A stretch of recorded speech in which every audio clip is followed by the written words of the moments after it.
જિલ્લા કક્ષાનો 79મો સ્વતંત્રતા પર્વ ઉજવાયો।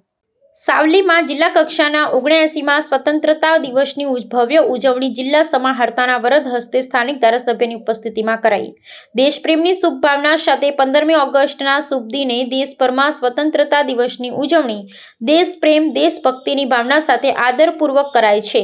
ત્યારે વડોદરા જિલ્લાના સાવલીમાં આવેલ મહારાણા વીર પ્રતાપ ચોક પાસે આવેલ ભાઠિયા મેદાનમાં વિશાળ પંડાલમાં જિલ્લા કક્ષાનું 79મા સ્વતંત્રતા દિવસની ભવ્ય ઉજવણી કરાઈ અને જિલ્લા સમાહર્તા અને જિલ્લા મેજિસ્ટ્રેટ અનિલ ધામેલિયા આઈએસના વરદ હસ્તે રાષ્ટ્રીય ધ્વજ ધારાસભ્ય કેતન ઇનામદારની ઉપસ્થિતિમાં લહેરાયો અને રાષ્ટ્રગીત સાથે રાષ્ટ્રધ્વજ તિરંગાને સન્માનભેર સલામી અપાઈ હતી અને કલેક્ટરે પરેડ નિહાળી સભા સંબોધન કરી પરતજોગ સંદેશ આપ્યો હતો। આ કાર્યક્રમમાં વિવિધ શાળાઓના વિદ્યાર્થીઓએ દેશપ્રેમ પ્રદર્શિત કરતા સાંસ્કૃતિક કાર્યક્રમો રજૂ કર્યા હતા, જેમાં ઓપરેશન સિંધુની ઝાંખીએ આકર્ષક જમાવ્યું હતું। આ કાર્યક્રમમાં પ્રજ્ઞશ્રી વરિષ્ઠ નાગરિક તેમજ વિવિધ ક્ષેત્રે સફળતા માટે અને ગંભીરા બ્રિજની દુર્ઘટનામાં ફરજ ને સેવા આપનારા સહિતને પ્રમાણપત્ર આપી સન્માનિત કરાયા હતા।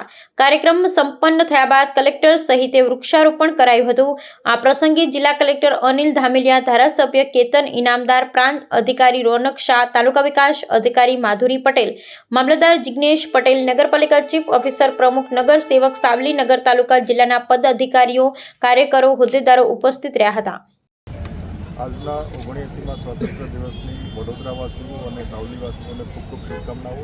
આજનો જિલ્લા કક્ષાનો કાર્યક્રમ સાવલી ખાતે સુચારુ રીતે સંપન્ન થયો। વૃક્ષારોપણ સાથેનો કાર્યક્રમ અહીંયા સમાપ્ત થાય છે અને સાથોસાથ આપણે સમગ્ર પ્રજાજનો ઓપરેશન સિંધુની સફળતા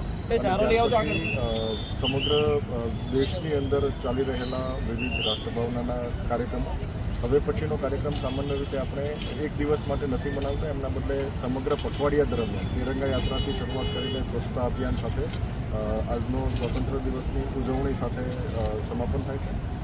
સમગ્ર વહીવટીતંત્રે, સમગ્ર વડોદરાવાસીઓએ આ સમગ્ર કાર્યક્રમમાં સ્વયંભૂ રીતે ખૂબ મોટી સંખ્યામાં ભાગીદાર થયેલા હતા। પુનઃ આ સમગ્ર કાર્યક્રમ માટે સમગ્ર તંત્રને અભિનંદન પાઠવું છું અને સાથોસાથ તમામને સ્વાતંત્ર્ય દિવસની શુભકામનાઓ પાઠવું છું। આભાર।